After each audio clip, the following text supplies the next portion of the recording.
Hide my floating meeting controls. There we go. All right. I don't mind if you talk to yourself through the test. I only listen if it says something weird is happening. I watch the video on mute. Well, I don't watch the whole thing, but on the test, I watch just when I get an alert that something's weird, then I will watch that portion. And unless the alert is something like there was another person they were talking to, I don't usually turn the volume on. So probably just fine. It's okay. I've seen some weird things. I've seen tears. I've seen people talking to themselves. I've seen um, puppies' faces end up in the screen, all sorts of crazy stuff. No biggie. All right. So we're going through 3 sections today, but it's really not that long. It shouldn't be really any longer than any other class. And today's going to feel like it doesn't really fit with everything else we've done, but you'll see it'll fit together later. So it'll all come together as we move forward. So we started off talking about all the statistics stuff, and now we're kind of moving into probability. And we're going to tie the statistics stuff that we've done into the probability stuff. So it's all going to be tied together. And this is math. Everything builds on itself because that's what we do. So 5.1, we're going to talk about how to interpret probabilities. We're going to talk about empirical method and classical method, and basically their experimental and theoretical probability. Those are basically what those are. They've changed the name of them for some odd reason. I don't know. We're going to talk about what the addition rule is. We're going to talk about disjoint events and when things are not disjoint. We're going to talk about the complement rule, and that's not complement where it's telling you you look nice today. It's complement, which is opposites basically. Then we're going to talk about how to identify independent events. We're going to use the multiplication rule, but we only use that for independent events. That's important.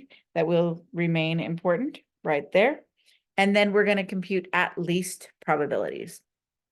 So this is our day today. It seems like a lot. It's not really terribly a lot. Hopefully, it will set well with you and you'll be fine. And it'll be like, yeah, this is easy. I got this. And then when you start your homework, it'll still be easy and you'll still have it. Because I know that that happens a lot to a lot of people where during class, you're like, yeah, I got this. This is great. And then you open up your homework and you're like, I don't have it. But hopefully that won't happen here. Okay. So the first thing we want to talk about is we're going to start at very, very basics with probability. So all of the outcomes of the probability, so our letter A, is listing each outcome individually. I am not going to ask you to list your outcomes like this. I am not going to ask you to do this. This is kind of interesting, and it's if you want to know every possible outcome, but could you imagine if I wanted you to list every possible outcome of rolling 2 die? I mean, I guess I could ask you all the outcomes of flipping a coin because that's just 2, but that would be a lot. So I'm not going to ask you to give me all the outcomes. This, however, this right here, I will definitely ask you to give me a sample space. What a sample space looks like is you get brackets and you talk about the possible outcomes in brackets. So you're not listing them individually, you're listing them in your brackets.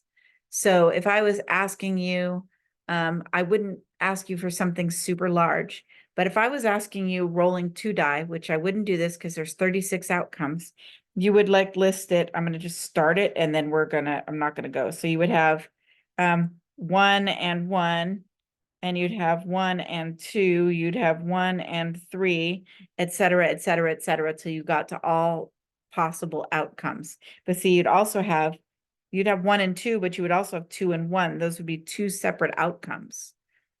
So you would list every possible outcome. Another example would be if here's a great example of that.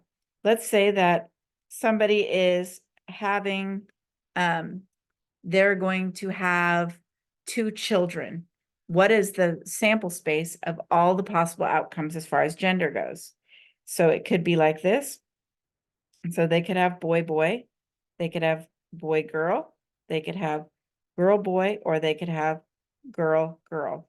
These would be all of my possible outcomes. That's what we're looking for when I'm asking for your sample space, all the possible outcomes. And I would not ask you for something super big. So an event, okay, hold on. There's something in the chat. So on lab 1, I tried using data from a game that bases rarity on rolls from, okay.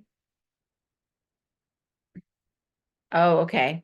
Yeah, sometimes it's tough, but you see there's a lot of possible outcomes there. Okay, so defining an event is talking about what do you want to happen. So if my event is rolling an even number, then the even numbers are 2, 4, and 6. It's still in brackets, it's still a set, but it's just what you want to happen. So my event here is rolling an even number. So the possible outcomes are 2, 4, and 6. So if I was saying, I want to make sure like my event is having at least one boy, I would have my event, and this example would be boy, boy, girl, and girl, boy. We would leave the girl, girl out of it. Whoops, this was boy, boy. So my event is having 2 kids, having at least one boy. So it'd be boy, boy, boy, girl, and girl, boy. So it's whatever has the successes, whatever the successes are, that would be your event. Questions before I move on? All right. I forgot that I'm on the iPad, I'm on a, why isn't it working? No, I'm on a PowerPoint instead of the other program that I use. And for some reason, it's not going to the next page. There we go. No. Why are you not going to the next page? Let's get out of this and come back. Okay. Why? Let's try close it out. Discard. Let's try this again. I know I have, what is going on with my iPad? Ugh, okay, I'm going to close out completely. This only works on live television. Okay. I don't know why my PowerPoint just decided it doesn't want to play nice anymore. It's because it's Thursday and it's a weird week. I didn't really believe in the effects of full moon until, see, it's still not going there. I didn't really believe in the effects of a full moon until I had my own children. And then I was like, yeah, the full moon is a thing. Okay. Okay, here we go. We got this. No matter what, we're going to figure it out. All right. Okay, so the empirical approach, this is also, and this probably, you don't need to know this, you don't need to write this, but the empirical approach kind of annoys me because I always knew it as experimental probability. And then experimental means you actually have your own trials. And I'm not going to like quiz you on which is empirical and which is classic or which is experimental. I'm not quizzing you on the names of them, but I always call this experimental probability because you actually have to do the event. You're actually experimenting. So the way that you do this is it's exactly the same thing as relative frequency. You take the times that your event showed up, the number of successes. So if you are rolling a die and you're looking for an even number, you would write down how many times did you get an even number. And then this one would be the total number of trials. The bottom is the total number of trials. So if I roll the dice 10 times and I got 6 even numbers, then that would be, whoever that is, can you mute your screen, please? I'm not sure who it is. Please. Thank you. Okay. So it would be number of successes over total number of trials, and that would be our probability of that event happening. Okay, so this uses empirical evidence and it's based on outcomes rather than like what we would expect to happen. See, it still won't go. I don't know what happened, what's going on with my PowerPoint, but if I have to do it this way the whole time, it's what it is. I hope not. Okay. So now there's this game called Pass the Pigs. I actually bought it for my classroom because it was kind of cool and I'd never heard of it before. So Pass the Pigs is a game. You actually roll pigs as dice. So you earn points based on the pigs landing a certain way. You played it before, Alice? It is a lot of fun. I agree. So we actually collect data this way in my class because it's fun. So 52 students in the class rolled the pigs just under 4,000 times, and then they recorded the outcomes of how the pigs landed. So on the right, we're going to record, we have recorded the frequency. So we're going to calculate the probability of each of these things happening. So this is called building a probability model. Uh-oh, see, weird stuff's happening. So we're building a probability model. So we're taking the outcomes we got and dividing it by the total in order to get our relative frequency or our probability. So I took 1344 divided by 3939. Thank goodness I have a calculator. I don't think it's there. No. Okay. I have my calculator right here. 1344 divided by 3939. So this one is about 0.34. 1294 divided by 3939.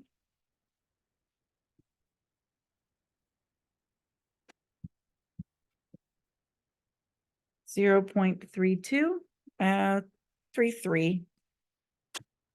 I'm going to do, I prefer the other software, but this one had animations on it, this PowerPoint. And so you can't use animations on the other software. So I apologize.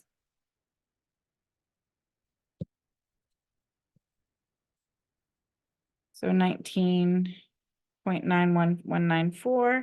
I'm just going to map these out. I think you understand how they're done. And this was supposed to be animated too, but my PowerPoint is doing wacky things.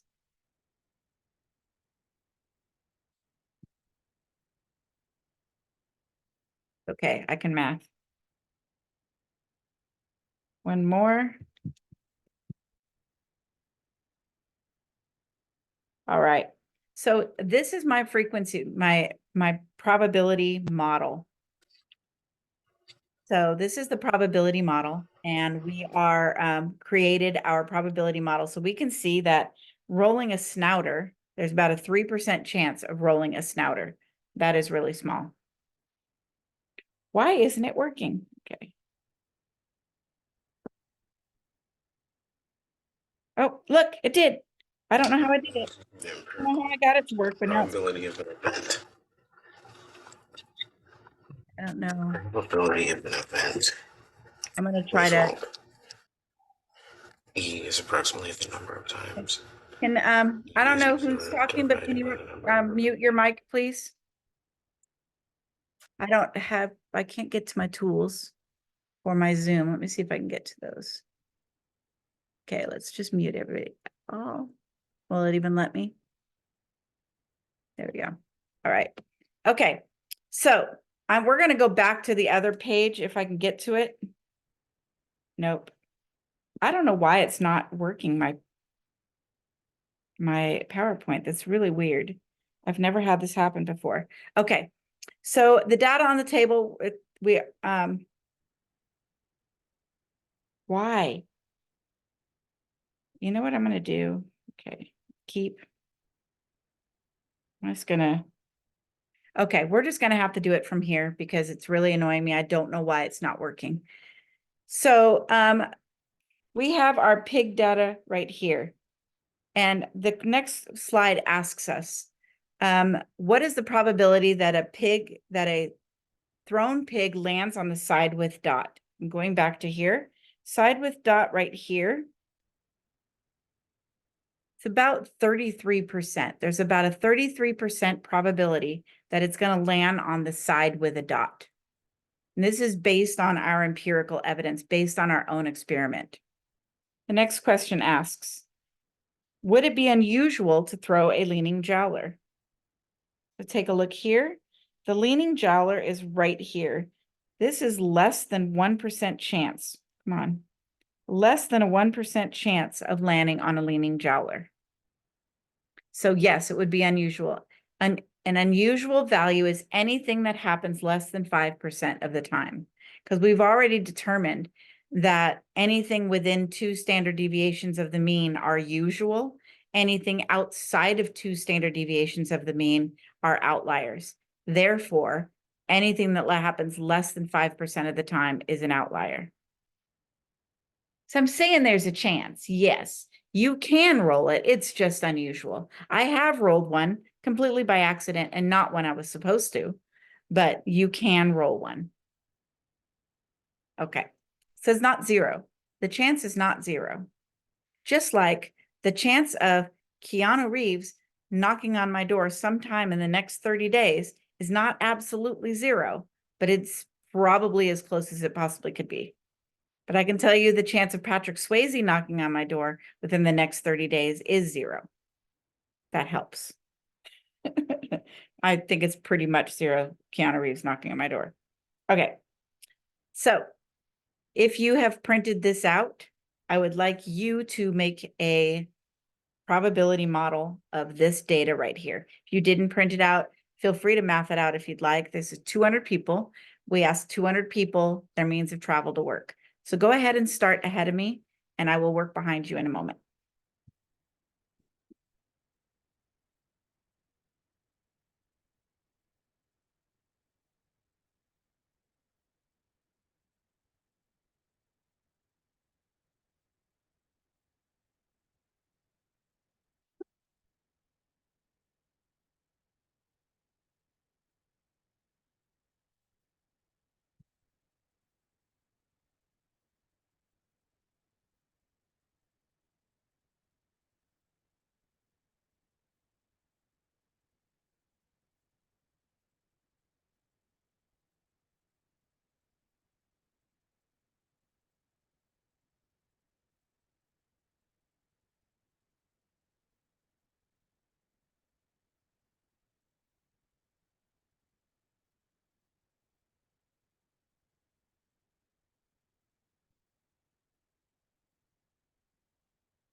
All right. Hopefully you got all those values down. Now the question asks, what is the probability that a randomly selected individual carpools to work? So right here, we have the carpool line. So we would have an 11% probability that a randomly selected person would carpool to work. My question to you all is, would it be unusual to randomly select an individual who walks to work? Would that be unusual?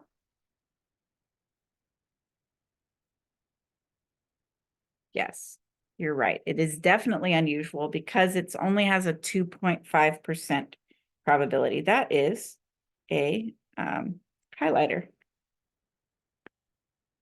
So yes, so this is the walking to work right there. And yes, that would be unusual. Questions? Your hand-in homework will ask you to create a probability model, and this is exactly what it means by that. And it's going to ask you about 2 different things, whether or not it's unusual. So make sure to be clear in your answers about why or why not. Mention that 5%, because that right there is the magic number. And it's just kind of a rule of thumb, but everybody, it's like a standard thing. So if you mention that it happens less than 5% of the time, that's why it's unusual. Or you can say no, because the probability of it happening is greater than 5%, all of that stuff. Okay, let's go down one more. So the classical method, which is also called theoretical probability, This is just, I don't care if you write it down or not, but that's always the way that I learned it. That's the way that I learned it. And that's the way that I knew it up until the time that I started teaching stats. So this is just what I call it. In my brain, it is theoretical probability. The reason it is theoretical probability is because you don't have to actually do the trials. This is based on what the math says. So when we are doing this experiment, everything would have to have equally likely outcomes, or you would have to automatically know ahead of time what that outcome is, what that probability is.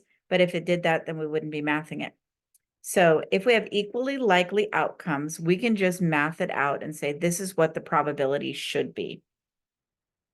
So you would take the number of ways your event can occur, like the number of ways you can get an even number on your dice, and then you would divide it by the total outcomes. So there are three ways.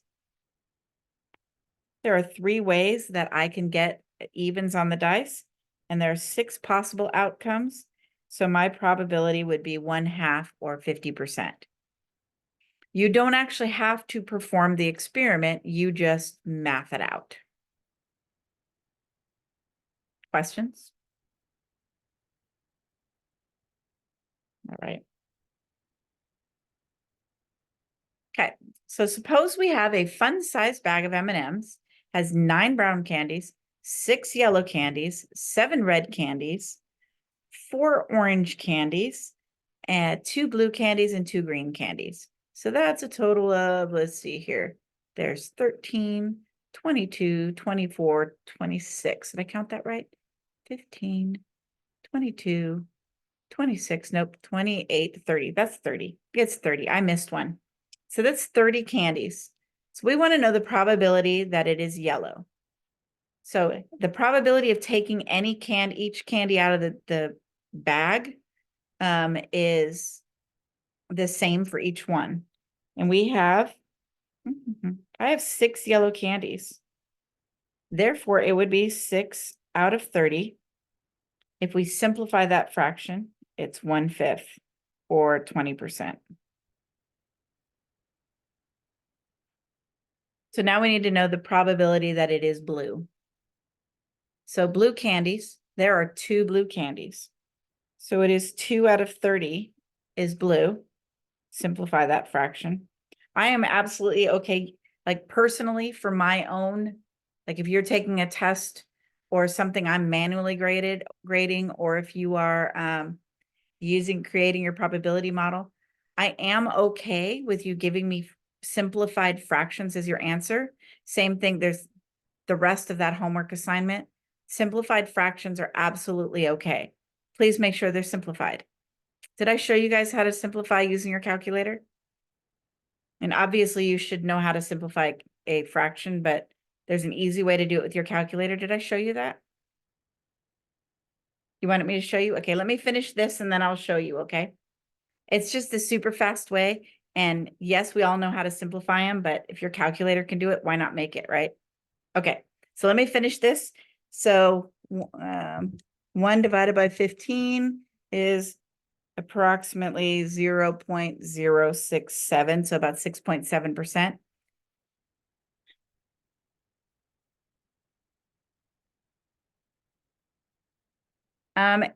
Eddie, can you like send me an email with that information rather than discuss it in the group chat, please?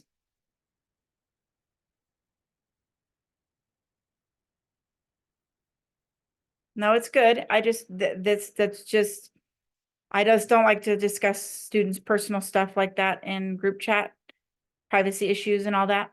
So just send me an email and I will respond as soon as class is over, all right? Okay. So commenting on the likelihood the candy is yellow versus blue. So notice that I have 2 blue and 6 yellow. So, I mean, it's obvious it's 3 times, you're 3 times more likely to get a yellow than a blue. Now let me show you your calculator. This calculator is a magical thing. So I'm going to go over here to the calculator and I will put in a random fraction. Okay. I thought I'd already signed in. It must have signed me out. So rude. See, everything's going wacky today. I don't know what's going on. It kind of makes me just want to stay home. I already left the house though. Hope tomorrow's not more wacky. Okay. Okay, come on, Texas Instruments, do your thing. Okay, let's get out of this screen. All right, so in your fancy schmancy calculator, it's funny because my students at the high school now just call it a fancy schmancy. They don't even call it a calculator. I've been saying it to them so long. That's just what it has become. All right, so I'm just going to put any random fraction in here. So I'm going to put 28 divided by 42. So here's a fraction. And I want this to be simplified. So I can either hit enter like that and have this ugly decimal. Then if you hit this math button right underneath alpha, right underneath the green alpha, there's a math button. This number 1 has an arrow. It's goes to a fraction. It'll go to a simplified fraction. Gives me the 2/3 fraction. Now you also could do this. I'm going to do it again. 28 divided by 42. If while it's still sitting there, you can also hit the math button and then the fraction button, and it'll just simplify the fraction. This will also convert any decimal into a fraction. So if you have a decimal, I'm going to put something easy, 0.75, and then I don't want the alpha button. Then I hit math fraction. It'll convert it to a fraction for me.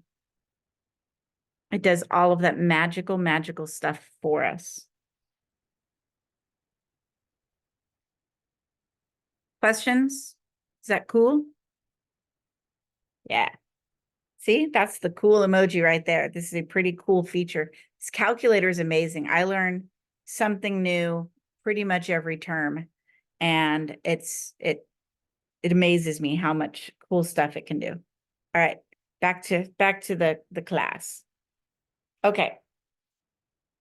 I'm going to go back here. I was going to try to click on it. It doesn't work. Okay, so let's talk about the probability of rolling a 7. So in here, my 7s, they follow a lovely diagonal. Oops, I don't want to do that. 7 follows a lovely diagonal like this. There are 36 possible outcomes for rolling two fair die. A pair of fair dice. Those are the words I wanted. So there are 1, 2, 3, 4, 5, 6. There are 6 different ways to get 7. So that would be 6 out of the 36 will give me 7, which is 1/6, which is about 0.17. So about a 17% chance of rolling a 7. So I have learned that some people don't know what snake eyes is. My high school students, most of them don't know what snake eyes is, and it saddens me greatly that we have come to this, that I have to explain what snake eyes is. This rolling double ones is snake eyes. So there's one way to roll snake eyes. Therefore, it's 1 out of 36. So that is about 0.03.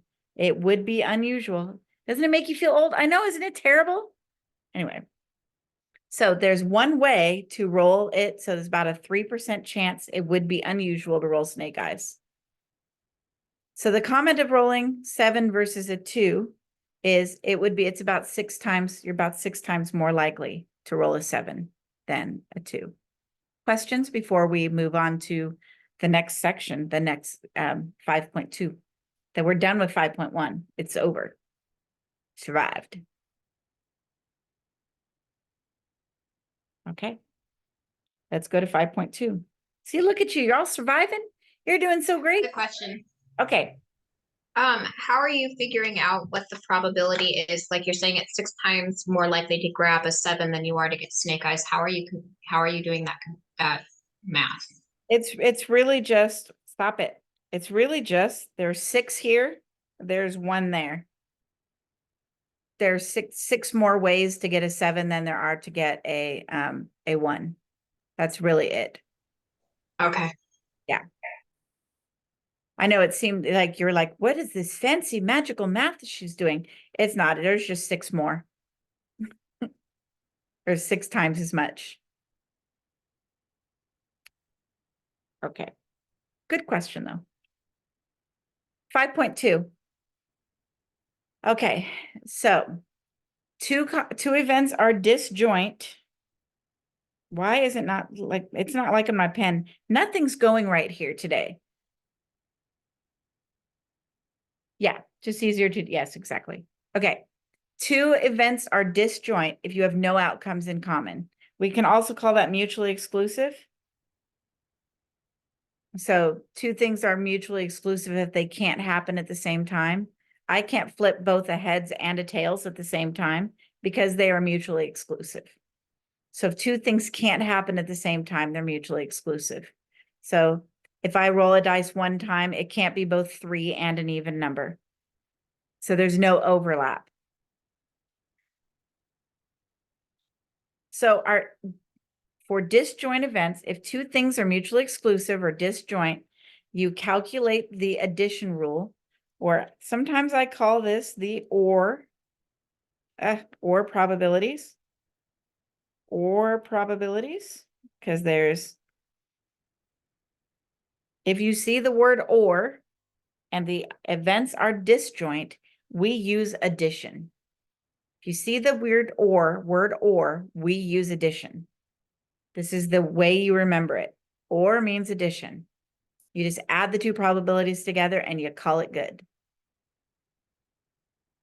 Give you a second to write that down.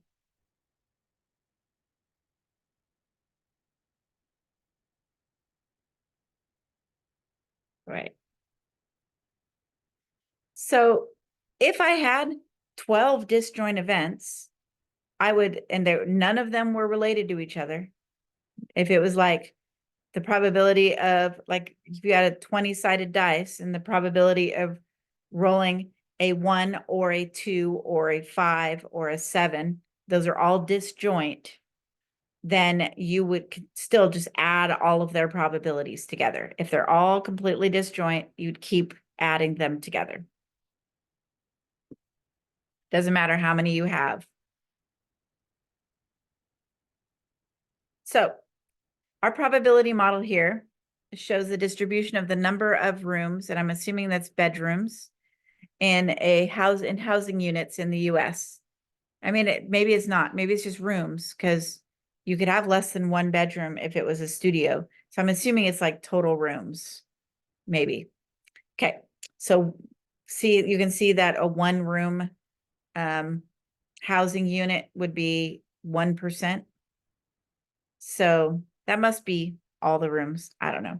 So the way that you can tell this is a probability model is if all of the probabilities add up to 1.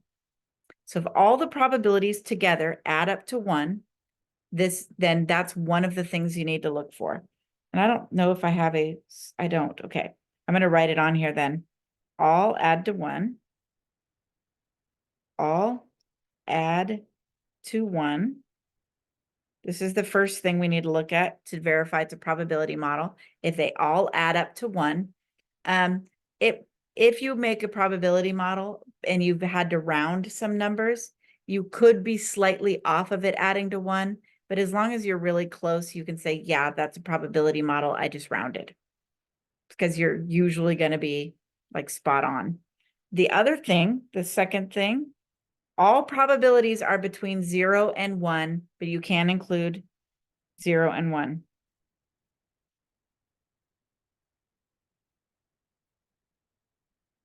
You can't have a probability greater than 1. There's not 115% chance of something happening. Just like you can't have a probability smaller than 0.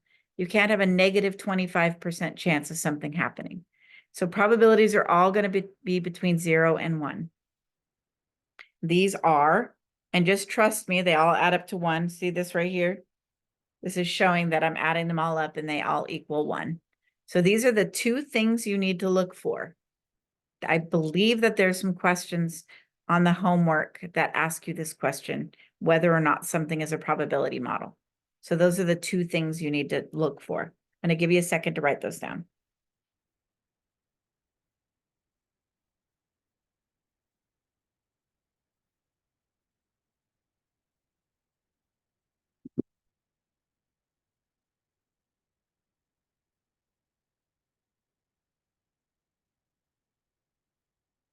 All right, let's go to the next screen.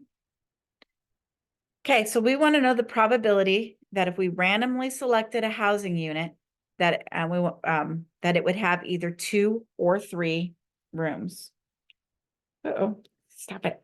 So 2 rooms is 0.032, and 3 rooms is 0.093. So we have the probability of 2 plus the probability of 3 is what we're looking for. So you would take 0.032 plus 0.093, and just add those two things together.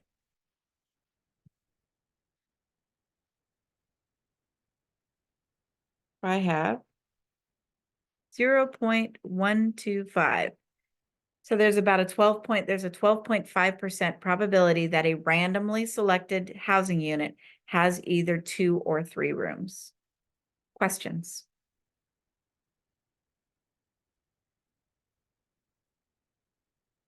All right.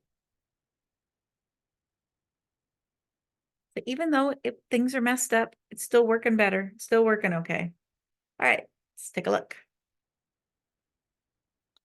So we want to compute the probability of the event drawing a king out of a deck of cards. So it's all shuffled together. It's all great. Probability of randomly drawing a king. So here I have all of my kings. There's 52 cards in the deck. Those are all 4 of my kings. Yep, exactly. 4 out of 52, but make sure you simplify. So it's 4 out of 52, but it simplifies to 1/13. So make sure we're simplifying, but good job. Okay, so I'm going to erase all of this. Let's go back. Next one, the probability of drawing a king, drawing a queen, or drawing a jack. So once again, there's a jack, a queen, or a king. I cannot draw a king. That is also a jack. I cannot draw a queen. That is also a king. So we would have 452 plus 452 plus 452. Yes, it's 1/13 plus 1/13 plus 1/13. But, you know, oh, this is an equals. That's supposed to be an equals. Equals 12/52, which is 4/13. So my probability of drawing either a king, a queen, or a jack would be 4/13 because they are disjoint. Oh, 3/13. Thank you. Yeah, it's apparently I can't add 1 plus 1 plus 1. Imagine that. Sorry about that. Feel free to laugh at me. It's okay. This is evidence that your math teacher is human. I am not a robot. Okay, so let's move on to the other screen, next screen. And questions? Are we good so far? We okay? Because we are going to be seeing other people on the next screen. We're no longer going to be mutually exclusive. We're going to be branching out. I'm kidding. I'm just silly like that. All right. If things are not disjoint, we add them together, but then we have to subtract off the overlap. Where they overlap, we have to subtract that off, because when they overlap, we're counting it twice. I'm going to demonstrate it and you'll see. When they overlap, we're counting the overlap part twice, so we have to subtract off the extra one. So you take the probability of E plus the probability of F, and then you take where they overlap, the things they have in common, and you subtract it off. So this is when they're not disjoint. And I'll demonstrate it with my lovely highlighter in a moment. Okay. Here we go. So the probability of the event E is drawing a king or drawing a diamond. So here's the kings. Stop it. I guess I have a green highlighter now. Things are happening without my permission. Okay. So here's the kings. And then here's the diamonds. Notice that I highlighted this king right here twice. This king got highlighted twice because he's both a king and a diamond. So I have the 13 out of 52 plus 4 out of 52 plus the one that I counted twice because the king is part of the 13 and he's part of the 4. So he's been counted twice. So I'm going to subtract off where they overlapped. So 13 plus 4 is 17. 17 minus 1, we have 16 out of 52. And so that then we can simplify this.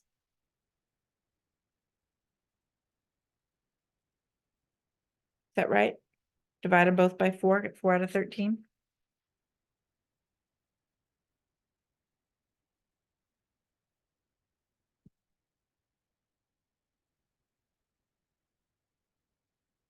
I don't trust myself, so I'm making sure. Yes, okay. I'm not trusting my math right now. Questions?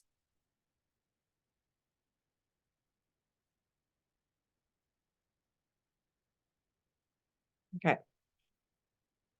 Would like you to try this one. So we're looking at the probability of rolling a 6 or rolling doubles. I'm going to show you where the 6s are. Let me get this here. Stop it. So here's where the 6s are. And I think you can, that is the 6s. Yes, okay. I think you probably can take it from here. So go ahead and calculate the probability of rolling a 6 and the probability of rolling doubles. I'm going to do it quietly behind you.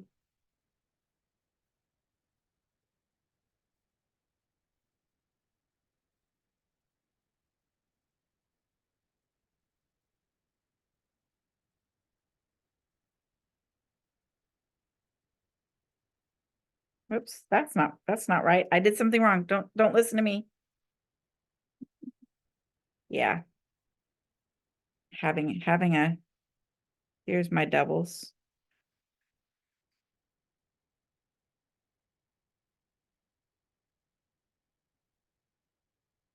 There we go.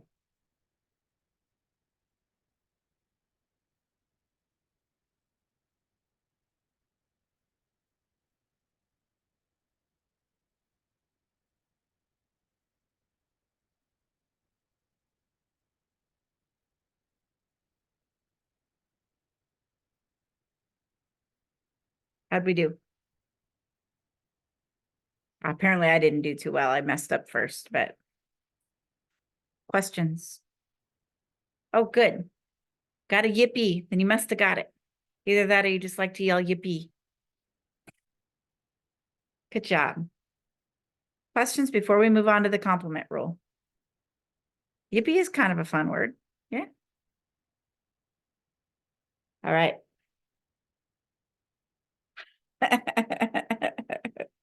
Huzzah. All right. Complement of an event. You have one? Okay, Jennifer, what's yours? Never mind, I was doing math wrong. Oh, okay. You're good? Yeah, I'm good. Okay. The complement of an event is just basically not E. So if I'm looking so it's like the probability of E not happening. Whatever your event is, it's the probability of E not happening. So we just subtract it from 1. So if I'm looking for the probability of not E, that would be 1 minus the probability of E. So the probability of the event not happening is 1 minus the probability of the event happening. So it's basically taking 100% and subtracting whatever percent probability that the event has of happening. Do an example in a second. We do this all the time. We just don't call it the complement rule, but that's what it is. So for example, 31.6% of American households own a dog. What's the probability a random selected household does not own a dog? So you would take your 31.6, you would do 1 minus 0.316, and this would give you. Thing is, I could do this in my head, but I'm not really trusting my brain right now. So I'm just not going to do that.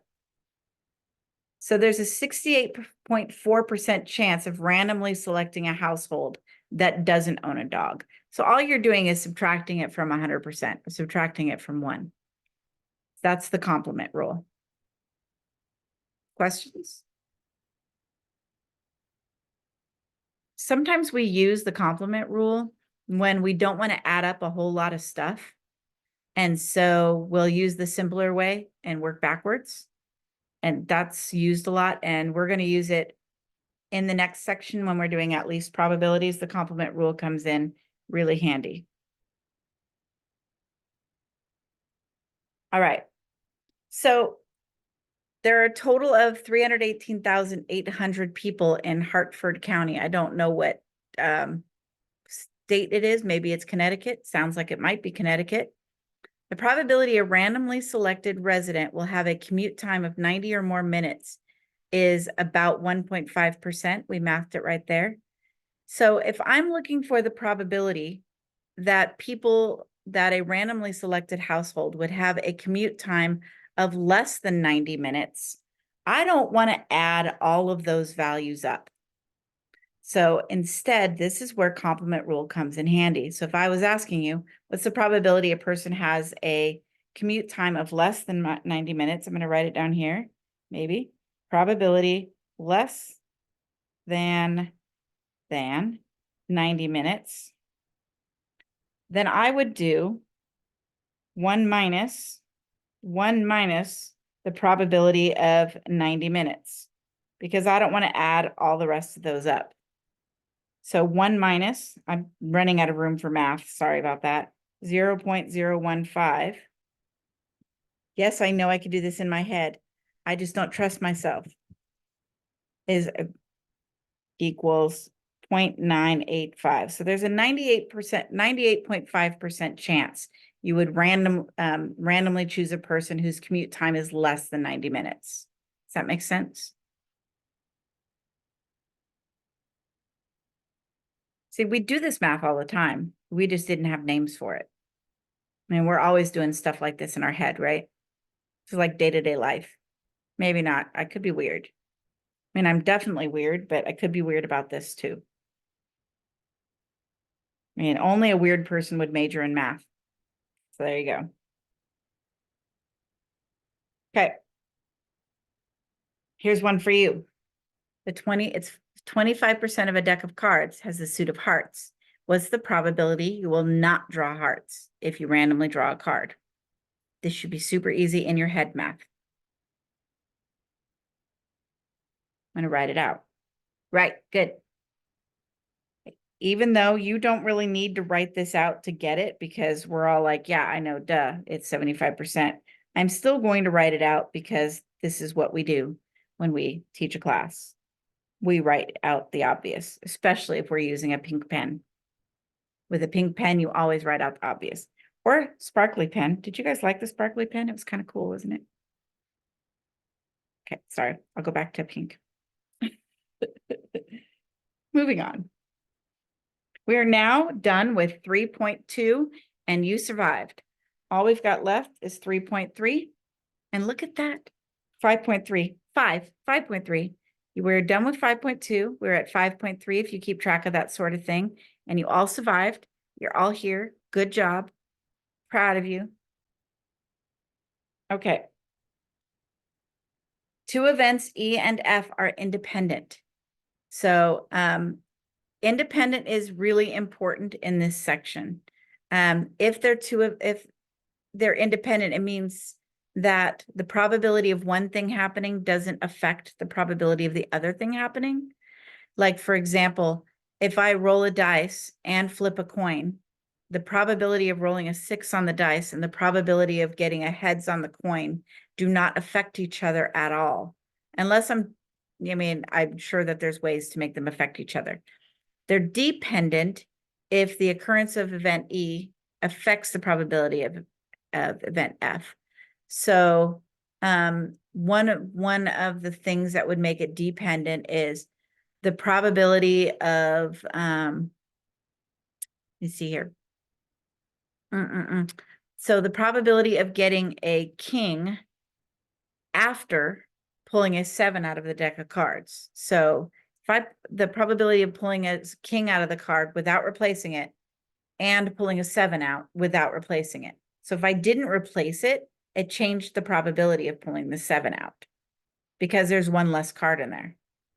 That was a really bad example, but we have some examples here on the next page, and so hopefully it'll help. Here's some good ones. Okay, suppose you draw a card from a 52 card deck and then roll a die. The events draw a heart and roll an even number are independent because they don't impact each other. So these next ones are weird, and I'm going to explain why. So suppose two 40-year-old women who live in the United States are randomly selected. The events woman 1 survives the year and woman 2 survives the year are independent. So thinking of how many 40-year-old women are in the whole United States, it's probably a really big number. So their lives probably don't affect each other at all. Therefore, their survival is independent. I'm unlikely to choose 2 women that like sit on the same couch every night. Suppose 2 40-year-old women live in the same apartment complex. The event woman 1 survives a year and woman 2 survives a year are dependent. Even if they don't know each other, their paths are likely to cross. Their fates are somehow intertwined. That apartment building could catch on fire.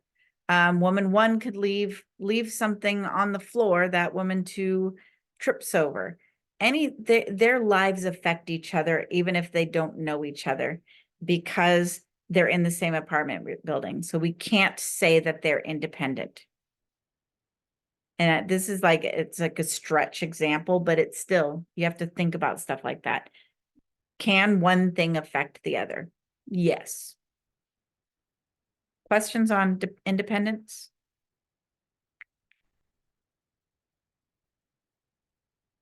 Okay. So suppose you flip a coin twice. On the first flip, it lands on heads, and on the second flip, it lands on tails. Are the events dependent or independent? What do we think? These are independent. The likelihood of flipping the second one doesn't depend on the first one. Are the events earned a bachelor's degree and earned more than $100,000 per year dependent or independent? Unless you're a teacher, these are dependent. Yeah. I don't know many teachers who make $100,000 a year, but I guess it could happen. 2 24-year-old males in the United States are chosen at random.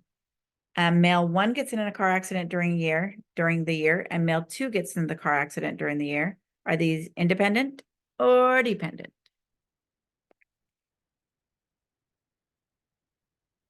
They are independent because they are unlikely to be anywhere near each other, because think about how many 24-year-old males are driving around out there in the US.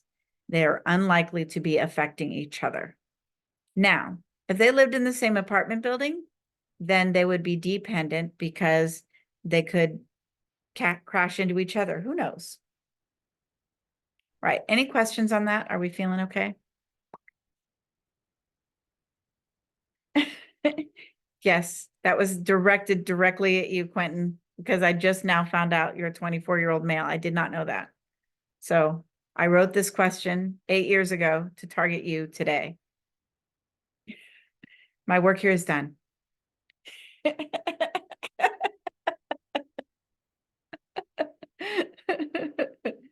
You know what? He's younger than my youngest child, so there you go.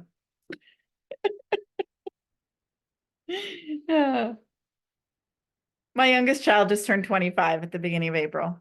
All right. The multiplication rule for independent events. So if two events are independent, we multiply their probabilities together. Okay. I just call these and probabilities.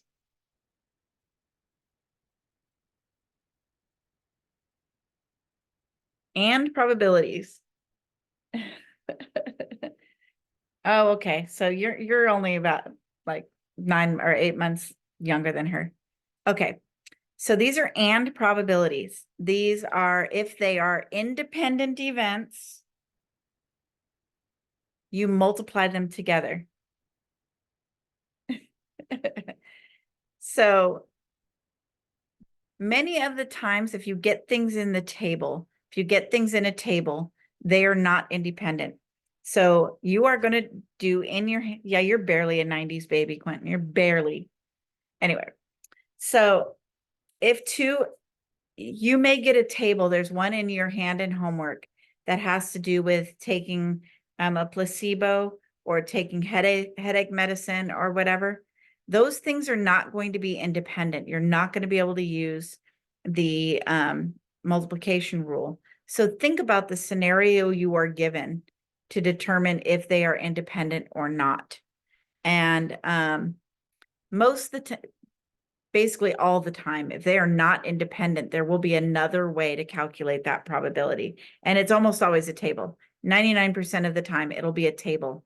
They give you a table and you look at that and you say those events are not independent, then you're going to just need to use the values in the table and you'll be able to figure it out. You'll be fine.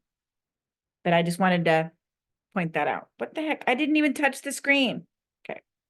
So probability that a randomly selected female age 60 years old will survive the year is 99.186%. According to the National Vital Statistics, yada, yada, yada. What's the probability that 2 will survive the year? So we take the first one, their probability, which is the 99.186, and you multiply it by the second one because they have the same probability, but it's probability that the first does and the probability the second was. If we had a third one, we would multiply it a third time. So each one is a separate independent event, but we multiply them together. Questions before we do more?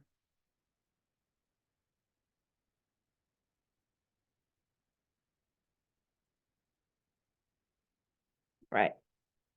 See, this is working even without my magical things. And you guys can kind of see we're getting close to the end. So suppose you flip a fair coin twice. What is the probability you obtain a heads on both flips? A head on the first flip and a head on the second flip. So your probability setup is going to look like this. Probability heads and heads. These are independent events. One thing does not affect the other. So I would take, it's about it is exactly a 50% chance. So I would do 0.5 times 0.5, which 0.25. So there's a 25% chance of flipping a heads on the first flip and a heads on the second flip. Questions? We doing okay? Surviving? We're almost done. There's not a ton time left. You guys are doing great. Okay. So this is a really good use of this math. So a manufacturer of exercise equipment knows that 10% of their products are defective. They also know that only 30% of their customers will actually use the equipment in the first year after it's purchased. If there is a 1-year warranty on the equipment, what is the proportion of customers that'll actually make a valid warranty claim. We're assuming that defectiveness is independent of use. So I'm going to show you the setup, and then I would like you to calculate the probability. I'm going to show you what we're looking for. The probability that it is defective and that it is used. I'm just going to put used. So what is the probability it is defective and the customer uses it? I'm going to give you a moment to calculate that probability.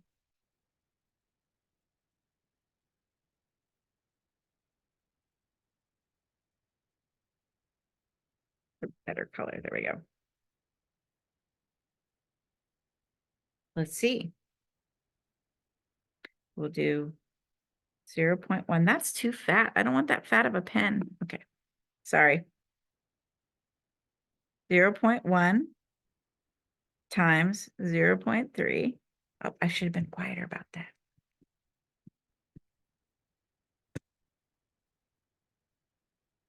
Yeah, I don't know what you did to get the 396. So it's 0.03, or there's a 3% chance. There's a 3% chance of them, a person using the equipment and it being defective. So this company would have to sit there and think, is it worth it? So 3% of these people are going to return it. Is it worth fixing whatever's wrong with it? Because sometimes companies have to weigh how much would it cost to fix whatever that defect is in every single model. Is that going to be more expensive than the return of 3% of the equipment? Who knows? They have to weigh their options. Make sense?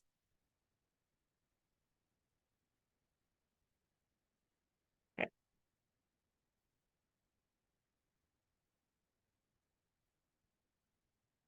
So sometimes you're going to have things where you're going to be asked for more than just a couple. You're going to be asked for, what's the probability that 12 people survive the year? What's the probability that 10 people survive the year, or whatever? So we are looking for here. This one says, what's the probability 4 randomly selected 6-year-old females survive the year?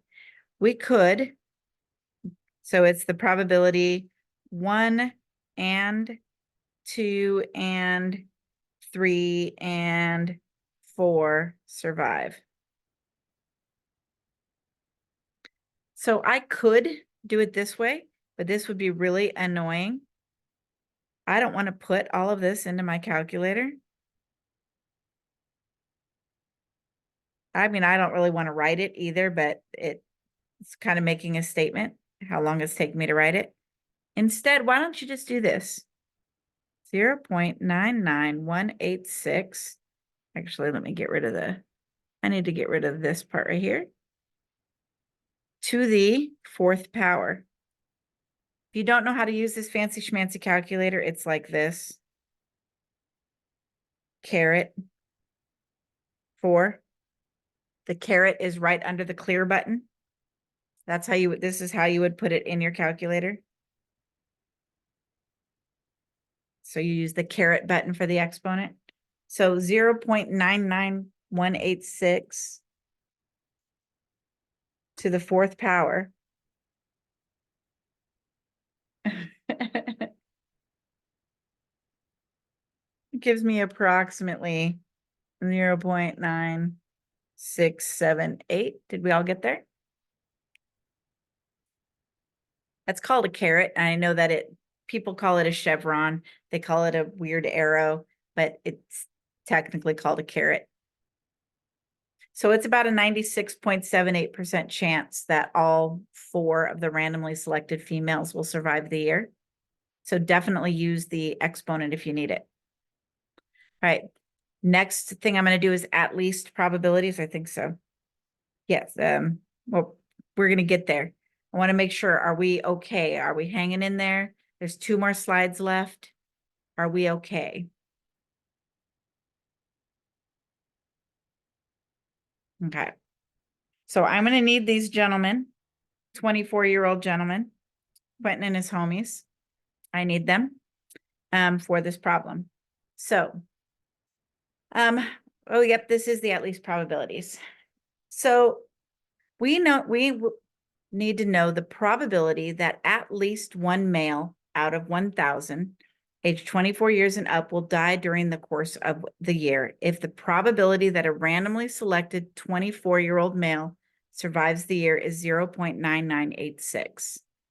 Every single time you see the words at least, like this entire term, every single time you see the words at least, use the complement rule. Use the complement rule. Every single time you see the words at least, you are using the complement rule. That it's just the way it is. Okay, so we want to know the probability that at least one will die. So what we're looking for is the probability that not all 1,000 survive. So I'm going to write this out. Probability at least one dies. That's the same thing as the probability that not all 1,000 die. I know this is like so morbid. But this is what actuaries do. Actuary is a job where somebody who, usually it's somebody who has a statistics degree, sits in a room and calculates the probability that people will die, basically, in order to compute insurance rates. They want to know how much to charge you for your insurance premium. And so they're going to calculate the probability that you are going to die or you're going to come up with some disease or whatever. And then they use that to calculate the insurance rates. So it's somebody's job to do this all day. So we're going to do 1 minus the probability all 1,000. Oh, wait. I just messed up here. Not all 1,000 lived. You guys didn't correct me. It's okay. So probability at least one dies is the probability not all 1,000 live. So we'll do the probability all 1,000 live. And then we will do the 1. So in your calculator, this is what you're going to put into your calculator. 1 minus 0.9986 to the 1,000th power. I'm going to write it in like normal math terms. The 1,000th power. It's going to be a really small number, but this is what you're putting in your calculator.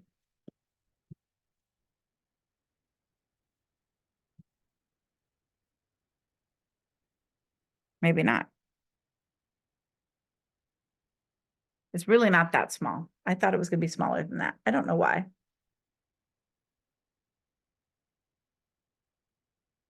So therefore, out of those 1,000 people, the probability that at least one dies, my answer is going to go up here because I'm out of room. My answer is going to go up here is 0.7536. So there's about a 75% chance that at least one of those 1,000 people will die. I know this is pretty morbid.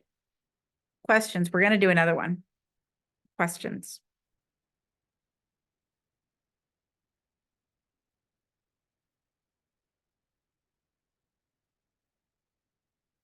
So remember, every time you see at least, use the complement rule. So one more example. This one is worded kind of funky, and I don't really like the wording of it, but it is what it is. So among 21 to 25-year-olds, 29% have said that they have driven while under the influence of alcohol. Suppose we have 3 21 to 25-year-olds. They're selected at random. What is the probability at least one of them has not driven under the influence? So we're looking for probability at least one hasn't.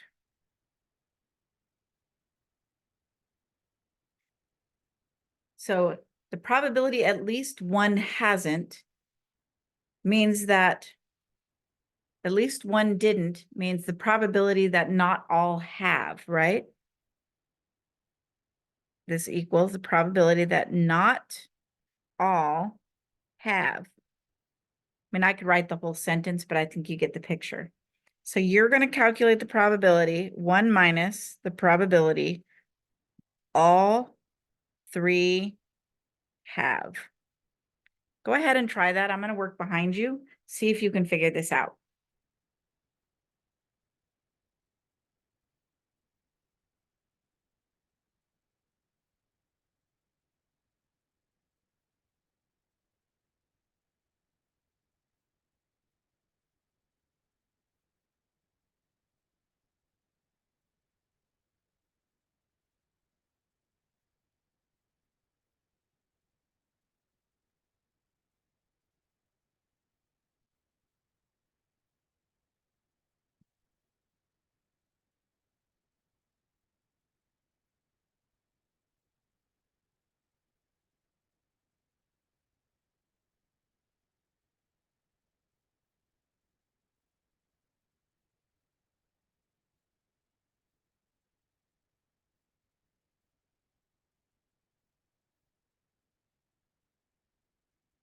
How'd we do? I got about a 97.56% chance that at least one has not driven under the influence. How'd we do?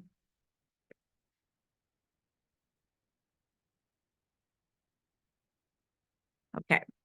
So if you, I know that I usually get at least 3 or 4 messages regarding these type of problems. Please don't ever think you are bothering me by asking me questions, sending me messages. Please don't ever think you are bothering me. I don't think I have ever been like, man, they're so annoying. This is the 5th question today. I am not annoyed by it. This is what I do. Even if it wasn't like part of my job, it's what I do. I love helping people with math. I love helping people understand things. So please don't think you annoy me ever by sending me messages. Even if you're like, okay, that's the 8th one today. It's okay. And I'll get to them as quickly as I can. So don't feel like you're annoying me. The at least probabilities are the ones people stumble over the most. And this is basically how I'm going to walk you through it. If you send me a question about at least probabilities, this is basically how I'm going to walk you through it in the messages. And I don't mind doing it at all. Sometimes the wording, it's a little bit tough to figure out how to set it up. It's absolutely okay to send me messages. It's what I'm here for. So while this is my last slide, while we are still recording, are there any questions for the recording?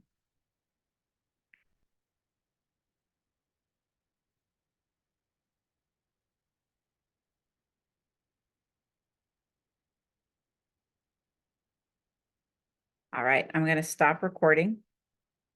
If I can find my stop recording button. That's the wrong thing. Okay. I always forget how to get to my my Zoom stuff back. Okay.